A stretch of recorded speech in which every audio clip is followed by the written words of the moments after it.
Okay, I want to talk about the low histamine diet because there's a lot of confusion around it. And the first thing I want you to hear is this: it's not forever, it's just a reset. When your mast cells are in a reactive state, your body is already dealing with more histamine than it can comfortably manage. The goal of a low histamine diet is simple: reduce the amount of histamine coming in from the food so your body has a better chance of staying below that trigger threshold we talked about. Think of it as giving your system a little breathing room while the other pieces of your protocol start working. So, what does this actually look like? Let me break it down simply. Foods to avoid or minimize. Aged and fermented foods are the biggest one. Aged cheese, yogurt, sauerkraut, kimchi, kombucha, vinegar, soy sauce, alcohol of any kind, processed and cured meats like deli meat, salmon, bacon, hot dogs, leftovers. This one surprises people.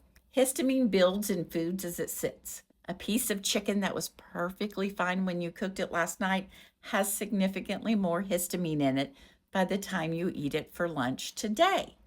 Certain foods and fruits and vegetables, tomatoes, spinach, avocado, strawberries, citrus, pineapple, bananas, not because they contain histamine, but they trigger mast cells directly and they block the DAO enzyme that breaks histamine down. Smoked or canned fish, anything fermented or aged really falls in this category.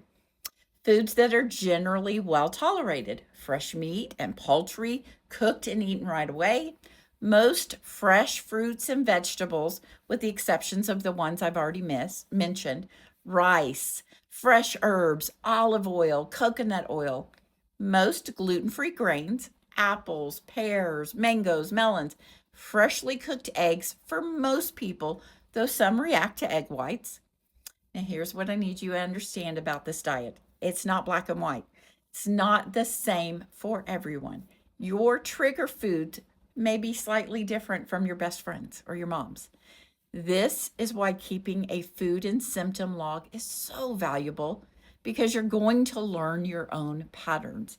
And the goal is not to eat this way, definitely. The goal is to lower your overall histamine load for 4 to 6 weeks while your mast cells calm down and your protocol starts working. Then you slowly reintroduce foods and watch how your body responds. One more practical tip: fresh is your best friend. Cook from scratch as much as you can. Freeze leftovers immediately rather than refrigerate them. Buy fresh meat and either cook it the same day or freeze it right away. Histamine forms over time at refrigerator temperatures, so the fresher the better. I know this feels like a lot. Trust me, as I was researching this, I was almost crying. But you don't have to do it perfectly. You just have to do it consistently enough to lower the load. Small changes add up. And when your body starts responding, when the flushing is less frequent and the brain fog starts lifting and you're sleeping better, you're going to know it's working. There's a free histamine check. There's a free histamine symptom checklist linked in my bio. This is a starting conversation point for you and your doctor, because this is where science meets heart.